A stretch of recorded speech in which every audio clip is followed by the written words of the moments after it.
Friends, మామ రండి. King కోహ్లీని గ్రౌండ్లో గెలిగితే ఏమవుతుందో మనందరికీ తెలుసు.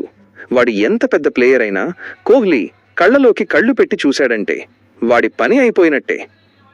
విరాట్ ఇచ్చే రివెంజ్ ఎలా ఉంటుందో ఈ వీడియోలో చూడండి. ఇక్కడ కింగ్ బ్యాట్ పడితే బౌండరీలు అవతల పడాల్సిందే. కింగ్ కళ్ళు ఎర్రబడితే అవతలి టీం వణకాల్సిందే. అది కోహ్లీ రేంజ్. మరి అలాంటి కింగ్ వీడియోని మీకు ఇంత అద్భుతంగా వివరిస్తున్నాను కదా. కానీ ఇక్కడ ఒక మాట మామ, నేను మీకు ఏమైనా ద్రోహం చేశానా? ఎందుకు సబ్స్క్రైబ్ చేసుకోవట్లేదు?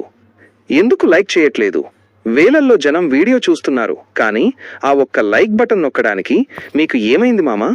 నేను పగలు రాత్రి కష్టపడి నా సొంత వాయిస్తో, నా సొంత కంటెంట్తో వీడియోలు చేసి పెడుతుంటే మీకు నచ్చకపోతే అసలు ఎందుకు చూస్తున్నారు? నా వీడియో చూస్తున్నారంటే మీకు కంటెంట్ నచ్చినట్టే కదా. అలాంటప్పుడు లైక్ కొట్టకుండా సబ్స్క్రైబ్ చేయకుండా వెళ్ళడం ఏం న్యాయం? గుర్తుపెట్టుకోండి, ఇది నా కష్టం, నా కంటెంట్. మీరు ఇచ్చే ఆ ఒక్క లైక్, ఆ ఒక్క సబ్స్క్రైబ్ నాకు కొండంత బలాన్నిస్తుంది. మీరు నిజమైన క్రికెట్ ఫ్యాన్స్ అయితే, కింగ్ కోహ్లీ ఫ్యాన్స్ అయితే ఇప్పుడే ఈ వీడియోని లైక్ చేసి మన క్రికెట్ సోల్ తెలుగుని సబ్స్క్రైబ్ చేసుకోండి. చూద్దాం ఎంతమందికి మనసుందో. జై హింద్.